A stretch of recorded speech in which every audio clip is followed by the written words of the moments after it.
Hey, welcome. My name's William Pressler, and I am the owner and caretaker of the Volar Lightning. And welcome to the Volar hangar. All right, so the Volar hangar is going to be about the Volar Lightning and give you a perspective that no one else has ever really had. So this is a one-off. It's never been done before, probably won't be done again. And we're going to give you the opportunity to ride along with me inside the plane, get full point of view perspective of these amazing controls that Jim designed. We're going to be mounting a camera on one of the guns up here so you can see a little bit of... Anyway, it's going to be a cool perspective, and we'll hope you'll ride along with us. Today we're going to talk about fuel systems. Okay, maybe that's not the sexiest thing in the world to start with, but I want to get this thing to you. I want to get this plane to the air shows we're going to go to. We're going to go back to Oshkosh next year. We're going to do some cool things with it. I want to get there safely. Fuel starvation, fuel exhaustion, they're a big deal. They kill people. I don't want to die, and I want to take care of this plane. This is why we work with CIES at Volar. We work with CIES and their fuel senders, and it helps us to know what's going on. We got 2 tanks here. We got a tank right here. This is supposed to be a drop tank, right? But it doesn't actually drop off, but it's modeled after the drop tanks. John Osborne designed this for my uncle. It's pretty cool. This is one of the Osborne tip tanks turned over. So we got 9 gallons here, 14 gallons here, and managing that, you got to do it right. And that's where you got to have the right information to give you what you need to make good decisions about flying. So, okay, here we go. All right, so let's look at the old and the new and why this is important. So with the fuel senders, basically what they're doing is they're sending information to your fuel gauges. This is the old style. This is automotive. All of the old fuel senders were essentially automotive pieces of, well, technically speaking, crap. They're crap. And when I say that, like, let me back it up. There is a reason that the FAA requires this to be accurate, or your fuel gauges to be accurate, in 2 places: when it's completely empty and when it's completely full. The reason is because it's crap. It doesn't have the ability to give you what you need, and that is the space in between completely empty and completely full. I want to know about this area. When it's completely full, that's just when I've topped off. When it's completely empty, well, frankly, my engine's going to tell me, right? I don't want to know about it then. I want to know what's going on in between. So this is, technically speaking, not only is it crap, but it's also a potentiometer, essentially, is what it is. It's got a little measurement device there that is, electricity is being channeled down here into your fuel. Did you catch that?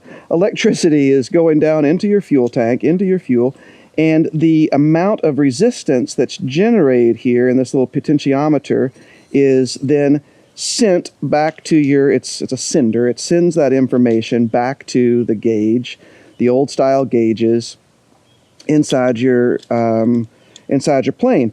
And it is not reliable. It's not accurate, and it gets worse over time. So that's where we come in with CIES. I just want to tell you guys, CIES is a sponsor of the Volar Lightning.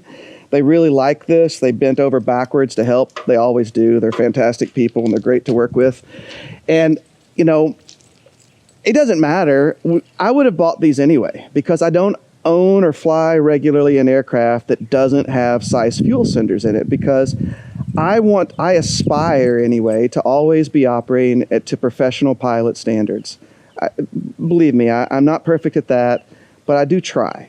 And one of the things that professional pilots are supposed to do is they're supposed to operate in the realm of the knowns. Like, you make decisions off of information that you know to be right. And that's where good, reliable information on your fuel quantity comes in. So this is a precision engineered piece of equipment. This housing here is aluminum. It's CNC'd. It contains everything that is electrical is inside of this completely sealed piece of equipment. So there's no electricity going down into your fuel tank. And the measurement is done by a magnet that is inside of this portion which gets transferred into here. So it's getting incredibly precise measurements at all levels for the fuel system. And then it's coming out and it's able to go into different systems. So we've got Garmin in the Volar Lightning, the GI 275s. It's getting that information in a digital format. You can also get capacitive and resistive information coming out of these.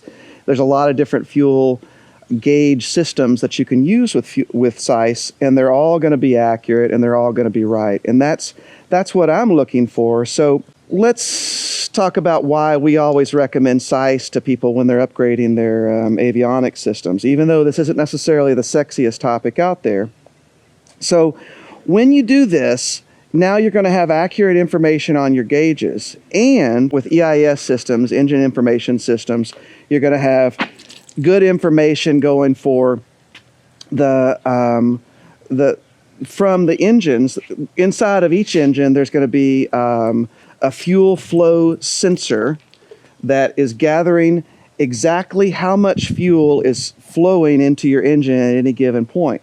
And so what that does is the fuel totalizer inside the Garmin system, and Dynon does this, JPI, there's a lot that do this.